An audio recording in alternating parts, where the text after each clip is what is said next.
আয়নার সামনে দাঁড়িয়ে আছি আমি নিজের ছবিটাকে দেখার জন্য। আয়নার সামনে দাঁড়িয়ে আছে তেমনটা নয়। আয়নায় ওনাকে আর ডুলি আপুকে একসাথে দেখার যাচ্ছে, তাই তাকিয়ে আছি আমি। মনের মধ্যে কোনো রকম ফিলিংস কাজ করছে না ওদের একসাথে দেখে। খারাপ ভালো কোনোটাই কাজ করছে না দুজনকে একসাথে দেখে। যেটা কাজ করছে সেটা হলো তাচ্ছিল্য নিজের প্রতি নিজের। কারণ আমি সবটা জানি যে উনি ডুলি আপুকে পছন্দ করে আর আপুকে বিয়ে করতে চায়। মাঝখান দিয়ে আমি শুধু বোঝা হয়ে গেলাম ওনার জন্য। আমি ওনাকে মুক্তি দিতে চাই, খুব করে ইচ্ছে ওনাকে মুক্তি দিতে। এই সব ভাবতে ভাবতে একটা দীর্ঘশ্বাস ছাড়লাম নিশ্চুপে। তারপর আবারও তাদের দিকে তাকাই। লেডি ডিজাইনার যখন আমাকে ড্রেস দেখাচ্ছিল তখন উনি একটা পাশে দাঁড়িয়ে ফোনে মনোযোগ দিয়ে কথা বলছিল কারোর সাথে। তখনই কোথাও থেকে ডলি আপু ঝড়ের গতিতে এসে ওনাকে জড়িয়ে ধরে। আকস্মিক ঘটনার তাল সামলাতে না পেরে ওনার হাতে থাকা ফোনটি নিচে পড়ে যায়। তখন আমি ড্রেস দেখা ব্যস্ত ছিলাম। হঠাৎ আপুর আগমনে আমার চোখ দুটো বড় বড় হয়ে গেল। পরে মাথা নিচু করে পিছনে ঘুরে দাঁড়াই। সামনে তাকাতেই আবারও চোখ পড়ে ওনাদের, কারণ আমার সামনে বড় একটা আয়না রয়েছে। তাতে খুব সুন্দর করে আপু আর ওনারকে দেখা যাচ্ছে। উনি চোখ মুখ শক্ত করে দাঁড়িয়ে আছে, হয়তো কোনো কারণে রেগে যাচ্ছে।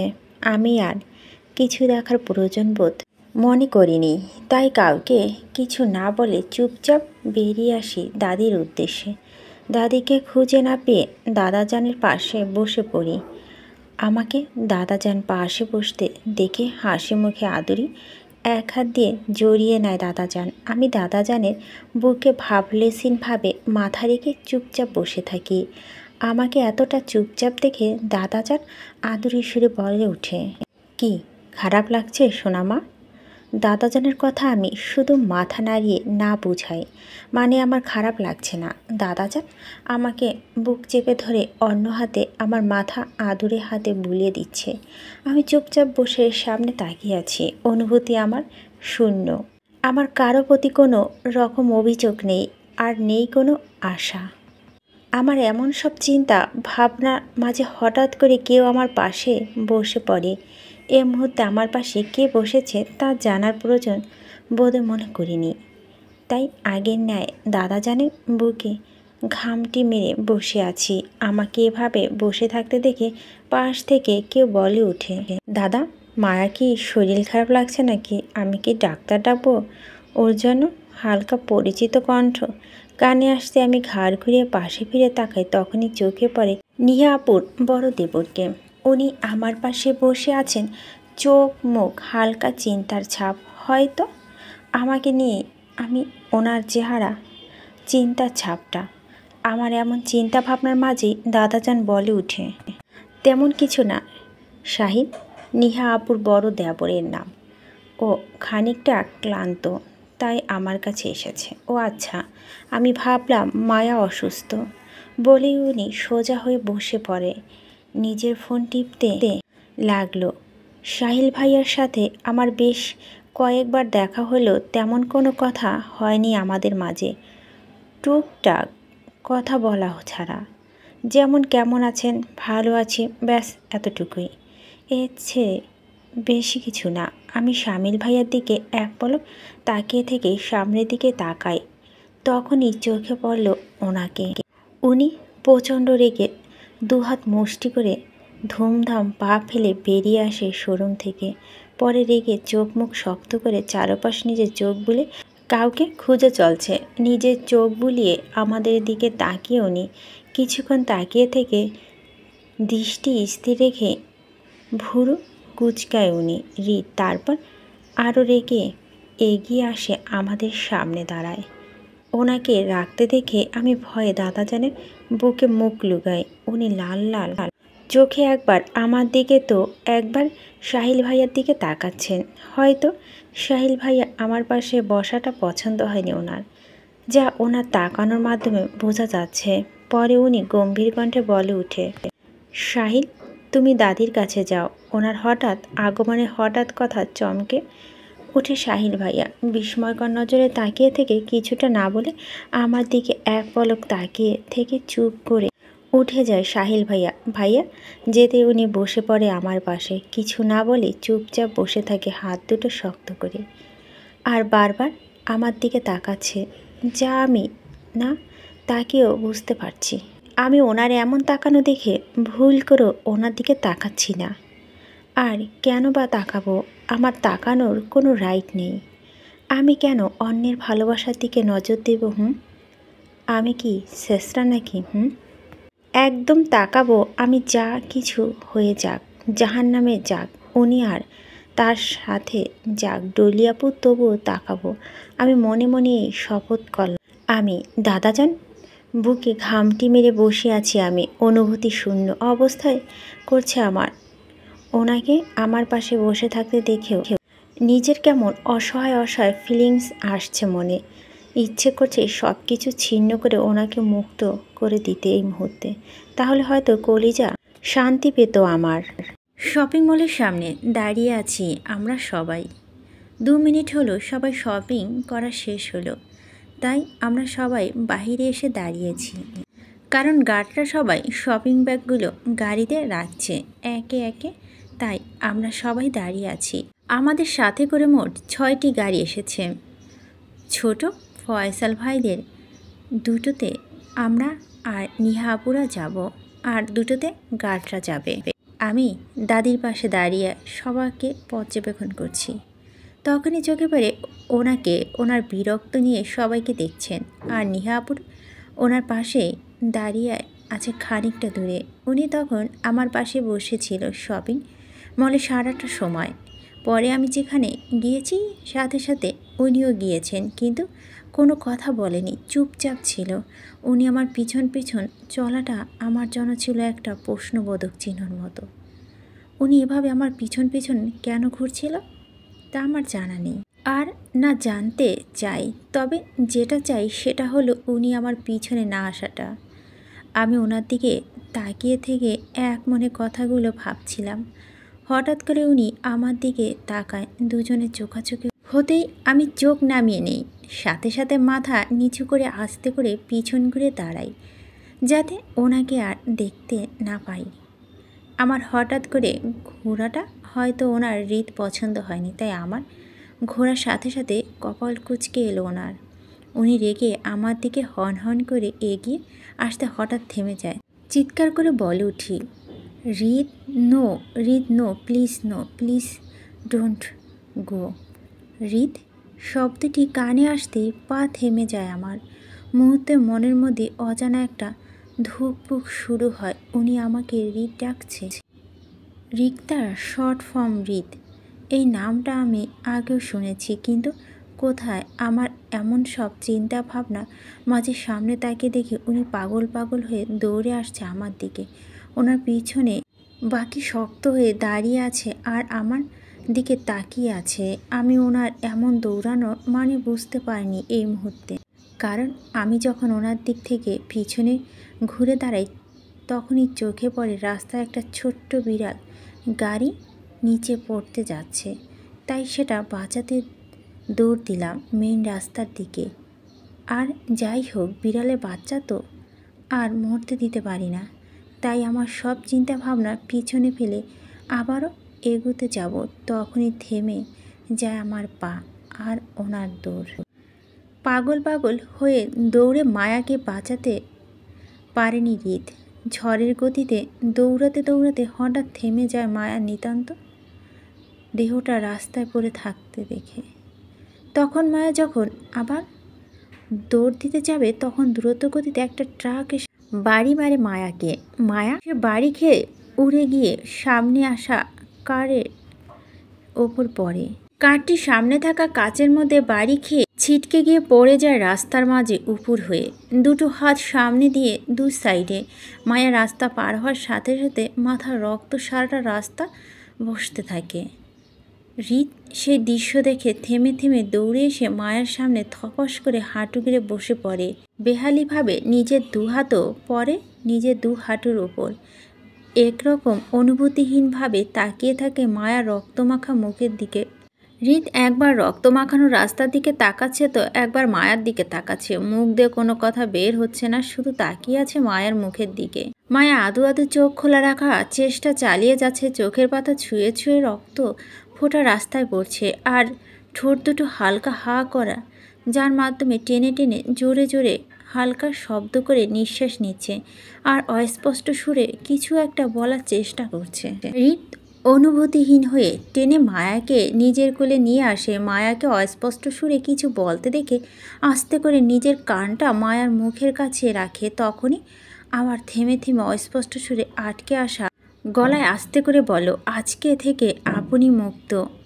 আমি নামক কেউ আপনাকে আর বিরক্ত করবে বা একদিন আমি আপনাকে বলেছিলাম না যে একদিন আমারও দিন আসবে, আর সেই দিন আমিও বড্ড স্বার্থপর হব, আপনাকে ছেড়ে চলে যাব। আমি আজ হয়ে গেলাম স্বার্থপর, চলে যাচ্ছি আপনাকে ছেড়ে। আর হয়তো বা নিঃশ্বাস জোরে টেনে টেনে বাকি কথাগুলো বলার আগেই মায়ার নিঃশ্বাস থেমে যায়।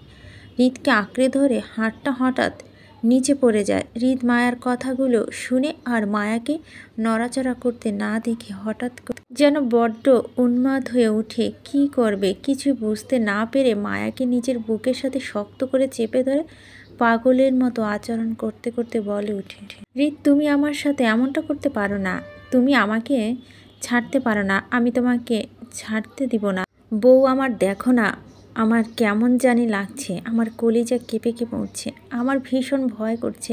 হৃদ তুমি আমাকে তোমার শাড়ির আঁচলে নেও না হৃদ প্লিজ। চিৎকার করতে করতে থেমে গেল হৃদের জীবনের পথ। রয়ে গেল না বলা অসংখ্য অনুভূতি ও মনের কথাগুলো। জানা নেই কখনো হৃদ তার মনের কথাগুলো তার হৃদ পর্যন্ত পৌঁছাতে পারবে কিনা। মাঝ রাস্তায় মায়া নিতান্ত দেহটা ঝাপটে ধরে চিৎকার করছে। হৃদ কি হয়েছে তার সাথে কিছু বোধগম্য হচ্ছে না তার। এমন মুহূর্তে হৃদের কেমনটা লাগছে তা ভাষা প্রকাশ করতে পারছে না। নিজেকে বড্ড উন্মাদ আর পাগল লাগছে। বুকের ভিতর দুমড়ে মুচড়ে যাচ্ছে। মনে হচ্ছে কেউ তার বুকে ছুরি দিয়ে আঘাত করছে ক্রমাগত। নিঃশ্বাসটা যেন বন্ধ হয়ে আসছে। হাঁ করেও নিতে পারছে নিঃশ্বাস। হৃদ এমনটা মনে হচ্ছে যে করেই হোক তার এই মেয়েটাকে চাই, নয়তো সে এই গোটা দেশটা জ্বালিয়ে দেবে, সব কিছু ধ্বংস করে দেবে, আর অনেক বেশি হিংস্র হয়ে উঠবে যদি তার হৃদ তার কাছে না ফিরে আসে। মায়াকে সে যতই অত্যাচার করুক না কেন কখনই তা থেকে মায়াকে দূরে থাকতে দেয়নি, কারণ মায়ার সাথে দূরত্বটা কখনই মেনে নিতে পারেনি হৃদ। তাই মায়াকে এক প্রকার বন্দি করে রেখেছিল তার জীবনে। মায়াকে হারানোর ভয়ে মায়ার জীবনের সব কিছু হৃদ তার নিজের দখলে নিয়েছিল অনেক আগেই।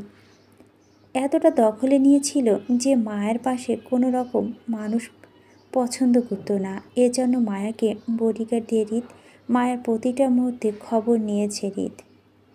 মায়ার কোনো কাজে হৃদের কোনো সমস্যা ছিল না, কিন্তু মায়া যখন হৃদকে ছেড়ে অন্য কোনো ছেলের সাথে মিশত বা হৃদকে ছেড়ে যাওয়ার কোনো কথা বলতো তখনই হৃদ সেটা মেনে নিতে পারতো না। তার ভিতরে থাকা অস্থিরতা চাতক পাখির মতো লাফাতে থাকতো আর তার রেশ ধরে মায়াকে ভয় দেখাতো। নিজের অনুভূতির সাথে পরিচয় ছিল না বলে মায়াকে আর নিজের সময় দিচ্ছিল হৃদ নিজের ফিলিংসের সাথে পরিচয় হওয়ার জন্য। কিন্তু মাঝে মাঝে মায়ের কিছু পাগলামো জন্য হৃদ তাকে ভয় দেখাতো। মায়ার হঠাৎ করে অ্যাক্সিডেন্ট হওয়ার স্তম্ভ সবাই শক্ট হয়ে ফ্রিজের মতো দাঁড়িয়ে আছে, কারো মুখে কোনো কথা নেই। হঠাৎ করেই এমনটা হয়ে যাবে বিশ্বাস করতে পারছে না হৃদ। মায়াকে জাপটে ধরে কান্না করতে দেখে খানিক বাদে সবাই দৌড়ে এসে মায়ের পাশে বসে। হেনা খান মায়ের অবস্থা দেখে চিৎকার করে প্রচণ্ড উত্তেজিত হয়ে কাঁপা কাঁপা গলায় মায়ের পাশে বসতে বসতে বলে উঠে, আমার সোনামার কি হয়েছে? ওর গায়ে এত রক্ত কেন হৃদ? ওকে বললাম না তো দাদি খুব ভয় পাচ্ছে। রক্ত এত কেন? ওকে বল আমাকে জড়িয়ে ধরে। আমার হাত পা কাঁপছে হৃদ। ওকে বল আমার কাছে আসতে। মায়া তো তোকে ভয় পায়, তাহলে ও তোর বুকে শুয়ে আছে কেন? আমার বুকে শুতে বল না প্লিজ। অজর ধারায় চোখের পানি পড়তে পড়তে মুহূর্তে হৃদ চুপ হয়ে যায়। কারো সাথে কোনো কথা বলে না। আর হেনা খানের কথা শুনে দুহাত শক্ত করে জড়িয়ে ধরে মায়াকে নিজের বুকের সাথে। আর হেনা খান এর দিকে এমনভাবে তাকায় যেন মায়াকে কিছুতে দিবে না। হেনা খানের যত কিছু হোক না কেন মায়া তার বুকে থাকবে, একদম দিবে না কাউকে তার হৃদকে নিয়ে যেতে তার বুক থেকে। আরাফ খান মিসেস হেনা খানের পাশে ধপ করে বসে পড়ে আর অশ্রুসিক্ত চোখে মায়ার দিকে তাকিয়ে থেকে কাপা হাতটা বাড়িয়ে দিতেই হৃদ মায়াকে নিয়ে নড়ে চড়ে ওঠে। আর তা দাদাজানকে ছুঁতে ইচ্ছে না, যদিও দাদাজান হৃদ থেকে মায়াকে আলাদা করে দেয়। তাই আরাফ খান অশ্রুশক্তি চোখে অসহায়ের মতো তাকিয়ে আছে হৃদের দিকে। তখনই পাশ থেকে কেউ ধপাস করে আরাফ খানের গায়ে ঢলে পড়ে। আরাফ খান চমকে হাঁটুর কাছে তাকাতেই চোখ পড়ল নিজের স্ত্রীর সেন্সলেস দেহটা। উনি জানতো এমনটা হবে, তাই আরাফ খান কান্না করতে করতে হেনা খানকে নিয়ে কোলে মাথা রাখে। হেনা খান নিজের সোনামার অবস্থা মেনে নিতে পারেনি, তাই অজ্ঞান হয়ে গেছে। ফয়সাল, সাহিল, আয়ানের বাবা মিলে সবাইকে হসপিটাল নিয়ে যাওয়ার ব্যবস্থা করে। মায়াকে হৃদের থেকে আলাদা করতে পারেনি।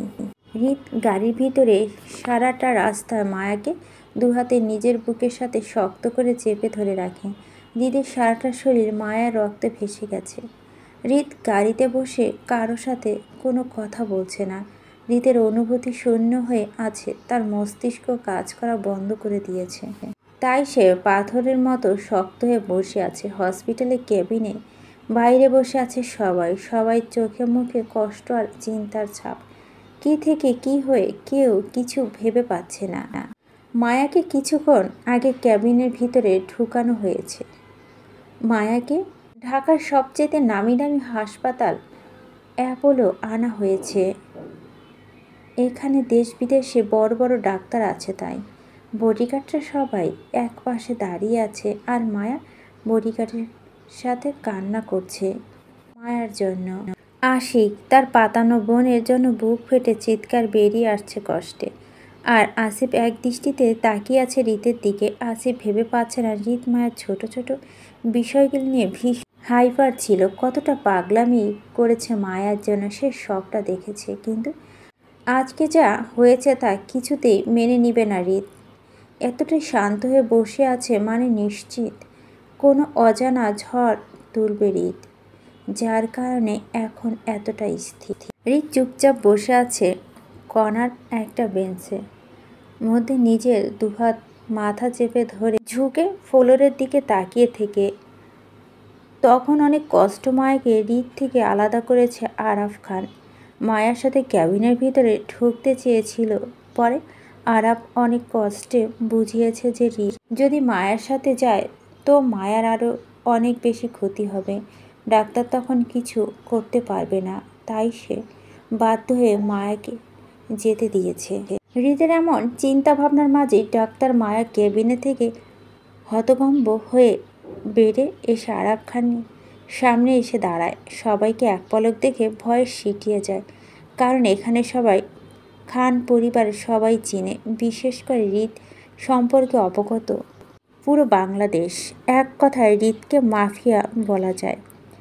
তাই ডক্টর হৃদকে এক পলক দেখে ভয়ে কাচুমাচু করতে করতে আরাফ খানকে উদ্দেশ্য করে বলে ওঠে, পেশেন্টের অবস্থা খুব খারাপ, মাথায় আঘাত পেয়েছে প্রচণ্ড, আর অতিরিক্ত রক্তক্ষরণের কারণে জ্ঞান হারায় অনেক আগেই। তাই পেশেন্টের বাঁচার চান্স মাত্র 5% আছে। তাও ভালো করে বলতে পারছি না। আল্লাহ ডাকেন সবাই পেশেন্টকে বাঁচানো। বাকি কথাগুলো বলার ক্ষমতা আর হলো না ডক্টরের। তার আগেই ঝড়ের গতিতে হৃদ আসিফের কোমর থেকে বন্দুকটা নিয়ে ডক্টরের কলার ধরে প্রচণ্ড জোরে দেয়ালের সাথে চেপে ধরে। মুখের ভিতরে হৃদের হাত থাকা বন্দুকটা চেপে ঢুকিয়ে ধরে।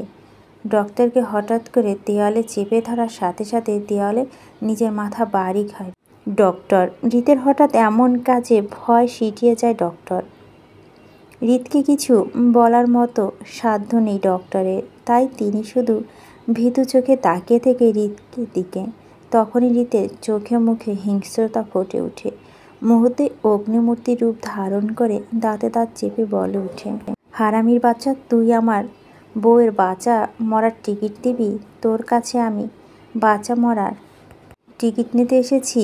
আমার বাচ্চা বউকে সুস্থ করে তোল। আমার হৃদ কষ্ট পাচ্ছে ভীষণ, তাই তোর কাছে এনেছি। নাকি টিকিট নিতে? হারামি বউ আমার রক্ত সহ্য করতে পারে না, তাই তো অজ্ঞান হয়ে গেছে। তাছাড়া ঠিক কর আমার বউকে, বউ ছাড়া আমার আর ভালো লাগছে না। তুই তাড়াতাড়ি আমার বউকে ঠিক কর। হৃদ টকবগে রক্ত লাল চোখে আরও খানিকটা ডক্টরকে নিজের কাছে এনে দাঁতে দাঁত চেপে বলল, বউ নাই তো তুই নাই, আমার বউয়ের টিকিট আমাকে দিচ্ছিস তাই না? এখন যদি তোকে আর তোর ফ্যামিলি সহ মরার টিকিট ধরিয়ে দিই আমি, তাহলে কেমন হবে? তোর দুটা মেয়ে আছে না, শুধু স্কুলে পড়ে? আমার বউ ঠিক না হলে সব কয়টা লাশ পড়বে একসাথে, সাথে তোর এই বিশাল বড় হসপিটালও একদম শেষ করে দিব। মানে এই হসপিটালটা ভেঙে গলিয়ে দিব, একটা ইটও আস্ত থাকবে না। যদি বউ আমার ঠিক না হয় তাহলে সব কটা ডাক্তারকে উপর টিকিট ধরিয়ে দিব অনায়াসে আমি। এবার যা। হৃদ আকস্মিক ঘটনা উপস্থিত সবাই ভরকে গেল। হৃদ হঠাৎ করে ডক্টরের মুখের ভিতর বন্দুক ঢোকাবে কেউ বুঝতে পারেনি। যদি বুঝতে পারত হৃদ কী করেছে, তাহলে দ্রুততার সঙ্গে আরাফ খান হৃদের কবজি টেনে নিয়ে আসে নিজের সামনে। হৃদ থেকে ডক্টর ছাড়া পেতে যেমন হাঁপ ছেড়ে বাঁচে, লম্বা লম্বা নিঃশ্বাস ফেলে নিজেকে ঠিক করে, পরে ভীতু চোখে হৃদের দিকে তাকায় ডক্টর। তখনই আরাফ খান হৃদকে সামনে দাঁড় করিয়ে আর হাতের ইশারা ডক্টরকে মায়ের কাছে যেতে বলে। পরে আরাফ খান কপার ট্রাক দেখিয়ে বলে ওঠে, পাগল হয়ে গেছিস হৃদ? কী করছিস কি তুই? স্বামীন ডক্টরের কি দোষ? ও যা সত্য তাই বলেছে। আরাফ খান কথা শুনে নিজেকে ঠিক রাখতে পারল না হৃদ। হঠাৎ করে যেন শরীরে রক্ত সব টকবক হয়ে ওঠে। মায়াকে হারানোর কথাটা কিছুতেই মেনে নিতে পারছে না হৃদ, তাই সারা শরীর যেন রাগে রি রি করছে মুহূর্তে। তাই প্রচণ্ড উত্তেজিত হয়ে পাশে থাকা বড় ফুলের টবটা সজোরে আছাড় মারে ফ্লোরে। পরে একের পর এক ভাঙচুর করতে থাকে হসপিটালের মধ্যে। হৃদ এটা সেটা যা পাচ্ছে ভাঙচুর করছে আর চিৎকার করে বলছে, আমার হৃদকে চাই। পুরো আধা ঘন্টা সময় ধরে হসপিটালে ভাঙচুর করছে হৃদ, যেন থামতে চাচ্ছে না তাকে। হিতাহিত জ্ঞান হারিয়ে আঘাত করছে, কেউ থামাতে পারছেও না হৃদকের ভয়ে। হৃদ মায়ার জন্য এতটা পাগলামো করবে কেউ বুঝতে পারেনি। সবাই স্তম্ভিত হয়ে দাঁড়িয়ে আছে, কারো মুখে কোনো কথা নেই, সবটা শুধু দাঁড়িয়ে দেখছে। হৃদ হাসপাতালে সব কিছু ভাঙচুর করতে করতে অনেকটা ক্লান্ত পড়েছে, তারপর ভাঙচুর করে চলছে, থামছে না। হৃদ অনেকটা হাঁফিয়ে উঠেছে। হৃদকে হাঁপাতে দেখে আসিফ এগিয়ে এসে ধরতে নিল। আসিফকে আঘাত করে বসে হৃদ।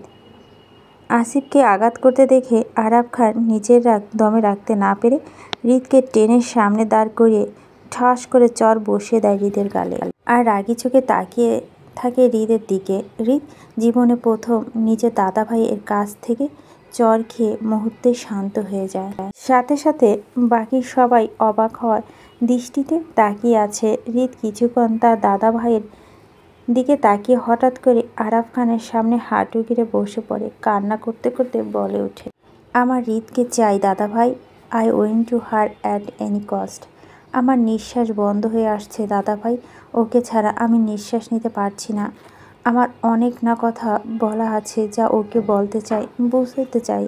আমি ওর বিষয়ে আজকে সন্ধ্যায় যতটা শিওর হয়েছি, এখন আরও বেশি শিওর হলাম সে আসলে আমার কি চাই হৃদ থেকে। তাই আমার ওকে অনেক প্রয়োজন। হয়তো আমি আর বাঁচতে পারবো না, মরে যাব একদম। তাই আমাকে আমার হৃদে এনে দাও না দাদা ভাই, আই নিড হার। আজ আমি বড্ড অসহায়। আমার হৃদ আমার সাথে অনেক রাগ করেছে, তুমি ওকে বোঝাও আমার সাথে রাগ করে না থাকতে। আমি আর পারছি না, আমার বুকে অসহ্য ব্যথা করছে, আমি পাগল হয়ে যাচ্ছি। হৃদের কথাগুলো শুনে মুহূর্তে সবার চোখ পানি চলে আসে, যেন ছেলে সবাইকে কান্নি চলছে। জীবনে কখনো এক ফোঁটা চোখের জল পড়ছে কিনা সন্দেহ আছে। আর আজ সেই ছেলে মায়ার জন্য এতটা পাগলামি করছে, এতটা কান্না করছে দেখে হু হু করে কান্না করে ওঠে হৃদের ফুপি নিহা ফিহার। পর নিজের দুহাতে মুখ চেপে ধরে কান্না করতে লাগলো। তারা কেউ মায়ের অবস্থা মেনে নিতে পারছে না। তারপরও আবার হৃদের পাগলামো। হেনা খান অবস্থার জন্য ক্যাবিনে শুয়ে আছে, অতিরিক্ত উত্তেজনার জন্য অজ্ঞান হয়ে গেছে, তাই ঘুমের ইঞ্জেকশন দিয়ে হয়েছে। 3 ঘন্টা আগে উঠবে না। মায়াকে নিয়ে ব্যস্ত থাকায় কেউ আর আয়নকে মায়ের অ্যাক্সিডেন্টের কথা জানাতে পারেনি, তাই কিছুক্ষণ আগে ফোন করে আয়নকে মায়ের কথা বলে সাথে সাথে ফোন কেটে দেয় ফিহা। আরাফ খান ঠোঁট কামড়িয়ে নিজের কান্না আটকে হৃদকে বসা থেকে টেনে দাঁড় করায়, পরে সাথে সাথে হৃদকে নিজের বুকের সাথে মিশিয়ে নেয়।